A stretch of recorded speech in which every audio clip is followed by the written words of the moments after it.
and welcome back. So we're going to start off doing our St. Patrick's Day tumbler. Now this is going to be very similar to the one that I did last year, but my friend actually gave it back to me, said her friend knocked it out of her hand, dropped it on the floor, cracked it. It was really not being, I was not able to save it. It was totally cracked on the bottom. So what I did was I said, hey, I'll make you a new one for this year, and it'll be even more beautiful because this time I'm going to use Peachy Olive Glitter colors. I am using Evergreen, Linderr, oh gosh. I'll have them all listed down below. I have the list written down somewhere. And then I'm also adding Venetian in here. Venetian. Because it pulls a lot of opaly colors, which gives us that green kind of feel, especially when you have it with a green. And so I thought that it would really add some real awesome shine in there. Oh, so there it is. Evergreen, Mariner, Christmas Town, Linderr, and Venetian. Those are what I had in there. It's equal parts of all of these greens. I don't know why, but greens have really become very cool for me lately. I've never been a green person, but my best friend, she loves green, and I really thought I wanted to pull in this really beautiful shamrock green color. And this is what I do. I keep those little to-go containers, mix it all up, and then I just write what I put in there. And then if I do like 2 times of something, I just put ×2 just to make sure that the recipe is there in case I need it. So here I just took a 30-ounce straight, skinny hog, whatever you want to, skinny or straight, I don't know what they're calling them nowadays, but that's just a straight tumbler. And the reason I'm doing that is because I'm doing a wrap later. Also, it's the only 30 ounce that I have size-wise. Anyways, I took it outside. I painted it green, spray painted it just this beautiful Kelly green. I figured that was really the only base that, I guess if you wanted it to be a little bit of a darker green, you could go darker or maybe black, or if you just wanted to do like a really light green, you could go white. But I really wanted that true green. So I'm just taking a little bit of epoxy here, spreading it on there just ever so slightly, not very much at all, and doing the epoxy method to apply this glitter.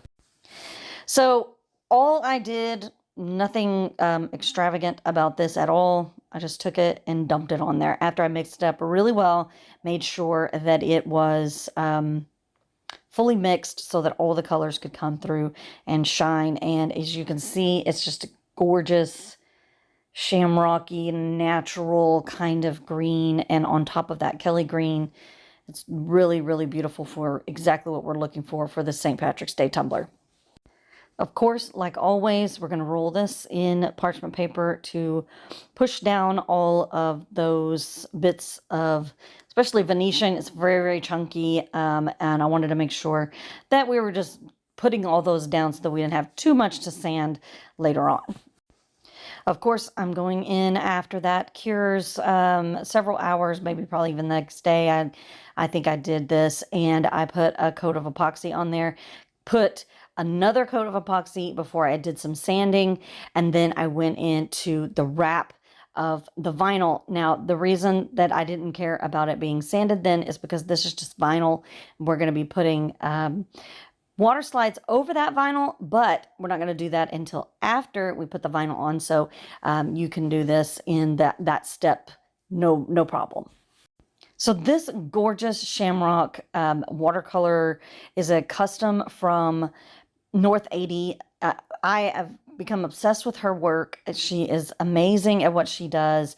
Everything is her design, original, and I can't get enough of it. And so when I saw this vinyl, and I wanted to emulate what I had done last year, but I really wanted to take a different route because I felt like with the watercolorness of this design and the different shades of that green, I really wanted to take it to a little bit more of a sophisticated level. Like last year, I kind of had a little bit of a comical looking level of the design, and this year I wanted to do the same thing, which is just the wrap with the cutouts of the shamrocks in there, but I wanted to do different designs for the watercolor.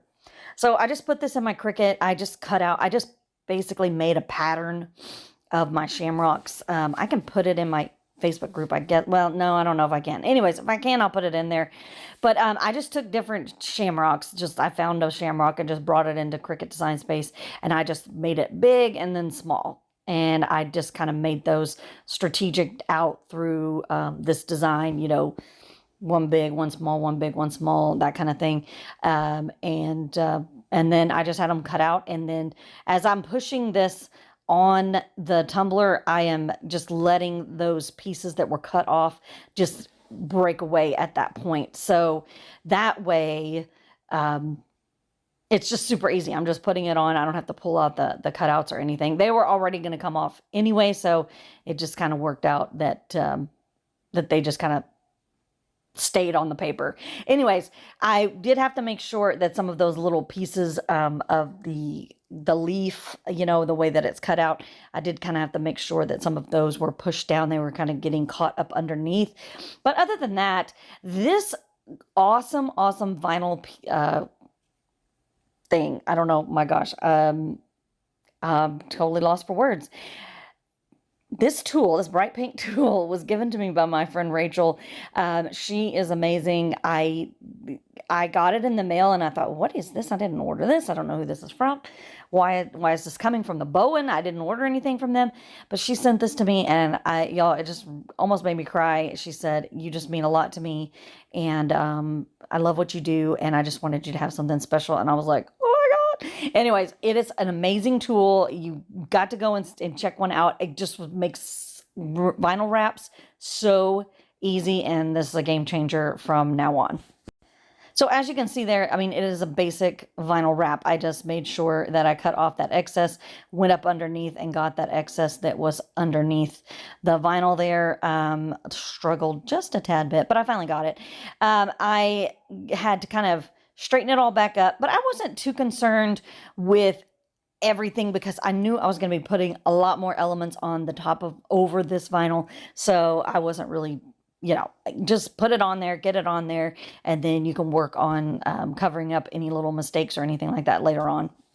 Once again, I'm using my Cami Page cutter thing. I've been using this a ton lately, and it is just so helpful to cut that vinyl piece off at the bottom. I mean, it just makes life so much easier. Did have to go around and pop a few bubbles. I had done some sanding. I might have needed to put another coat of epoxy on here, but that's between you and I. But anyways, so I had to kind of go in there and really get in and kind of, you know, straighten up some things. Anyways, no big deal, because we're going to put some water slide things over this. So it is going to be a really awesome, happy mess. And it's going to be a beautiful mess.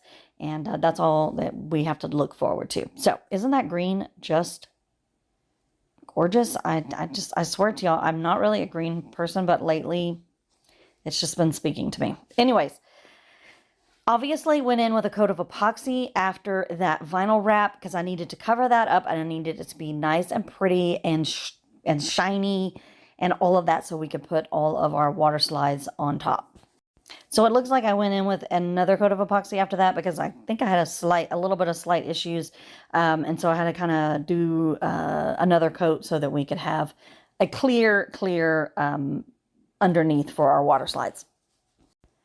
So I was sent these water slide papers from a company, Koala, and I really, the paper itself printed beautifully. Everything worked out beautifully.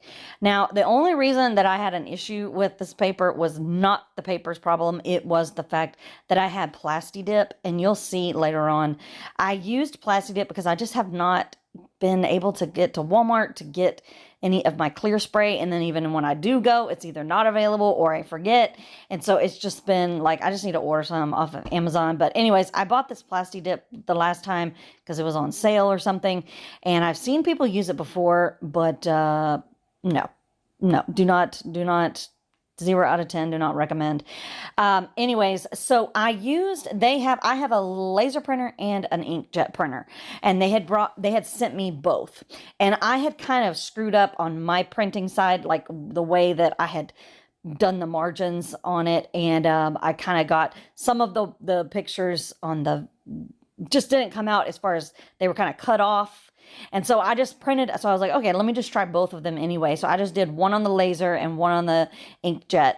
And I will have to say, both quality of the prints were gorgeous, but I did get a different, like, richness from the inkjet, but that just is probably just because it's inkjet and it's just a little bit more inky, I guess. I don't know. But the laser, but everything printed out beautifully. I didn't have any problems with smearing or anything. It was just whenever I sprayed it with that Plasti Dip and then I started to put it into the water. Now, I have never had any problems when I use the clear seal stuff from Rust-Oleum. Never have I ever had this issue before. So I will definitely stock it up or put it up to the fact that I was using this Plasti Dip. Now, this one I did not have any problems with, other than that when I put it on there, it started curling up.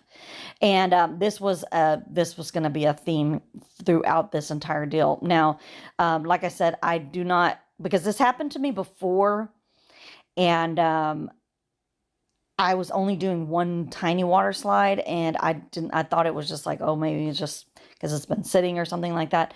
But no, this I had done like right afterwards. So anyways, the print quality of this water slide was amazing.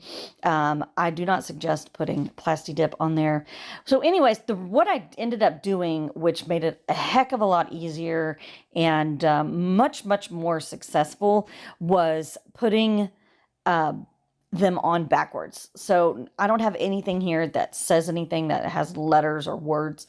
So everything that I'm doing here, I'm just putting it on, just flipping it over and putting it on that way. Now, this is the first time that I'm going to have the issue where it completely curls up. Now, the water slide itself was actually really well. It really, I could have sat there and got it all straightened out. As I was trying to show y'all that I could have gotten it all pulled apart, but I just thought, you know what? I've got another one of these. Let me just see if I can flip it over and do it the other way. So I was trying and trying and trying to do this for quite some time, but I just said, no, not going to do it. So with the bow, I just kind of gave up and said, no, we're going to start doing this. We're going to start flipping them over and doing it this way.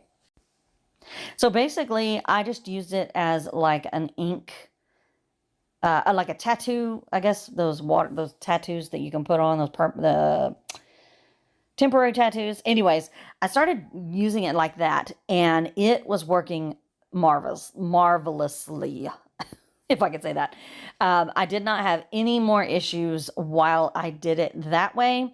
So if you do have Plasti Dip and you've had this problem before, I would for sure say this is probably the best way to do it. At one point, I did get my weeding tool and just kind of used that to kind of pick up the back part of the water slide. But other than that, I think it was extremely successful, and the quality of the print was beautiful. I didn't have any more issues after I was flipping them over. So if you were doing something that had words on it, definitely want to mirror that when you're in there so that you can just flop it right on the cup and do it that way.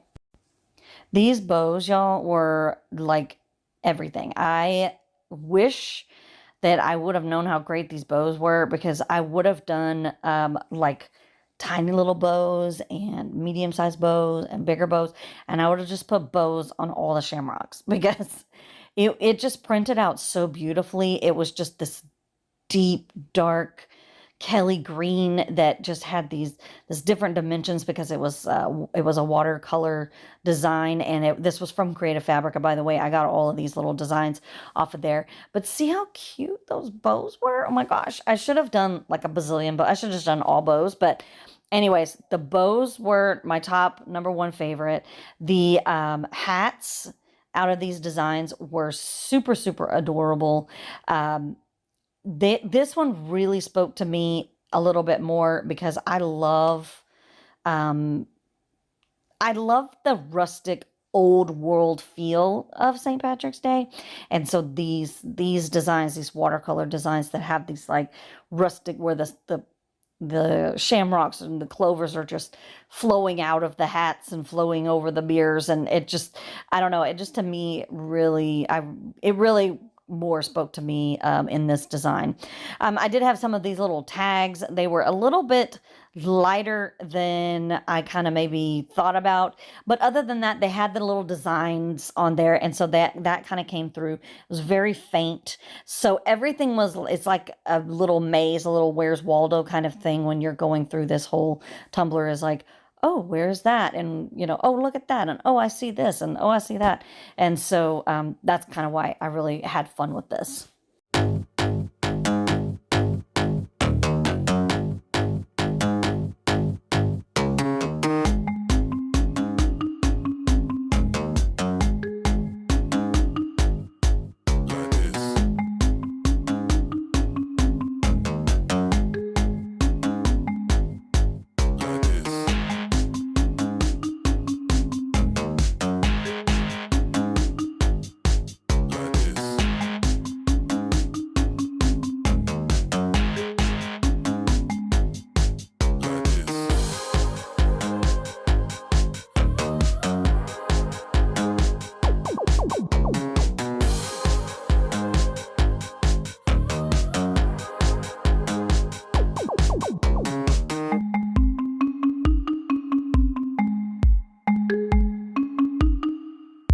Like this. Like this.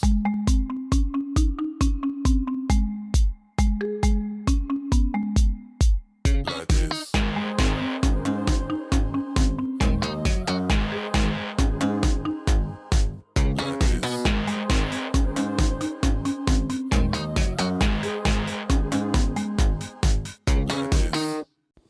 I added just a few more little elements. I kind of printed off quite a few things. You know, you just never know when you get started on something where you might need something, or, you know, like some of the things that I printed off, I was just like, I didn't really want to use it. It didn't look right, or maybe it just, you couldn't even see it. And so there was just no point. And I did add some coins here, and then I did add some I don't know why, but I was like, oh, I'm going to have some shamrocks. And I'm like, the whole thing is shamrocks. What are you talking about? But anyways, I did end up adding those, but I took them off. So, but other than that, I think all in all, you have no doubt as to what holiday and what origin, you know, we're kind of going for here. And I really enjoyed the whole look of this tumbler for sure. Just making sure that everything looked nice and flattened and all of that. And then I went in with coats of epoxy. And so I went in with a coat of epoxy, then I had to go in with another coat of epoxy. And then I did a bunch of sanding. I sanded the rim, I sanded the bottom, I put my tag on the bottom, and I just kind of cleaned up any little spots, maybe, you know, just little things that happen that there's no way of avoiding for some reason, why ever you get you know, some kind of fuzz in there or something, and or you get some kind of plastic piece and you're like, what is this? Where did this even come from? But anyways, I hate when that happens, but it happens to all of us. Trust me, believe in me that it does. So anyways, I went in, I did some more sanding, and this went into our final coats, and we were done. And there she is. Not gonna lie, very, very jealous that Christy gets to keep this one this year. This one was, I just might have to make me one for every St. Patrick's Day so that I can have a cup like this. But the green is absolutely stunning. Peachy Olive Glitters outdid it again, out of the park. These watercolor shamrocks from North 80 are so stunning. And these designs from Creative Fabrica, I mean, you could use them for all kinds of stuff. But anyways, please like and subscribe, and please comment down below and let me know what you think, and what holiday is your favorite. Anyways, like, subscribe, join my Facebook group, and I'll see you next time.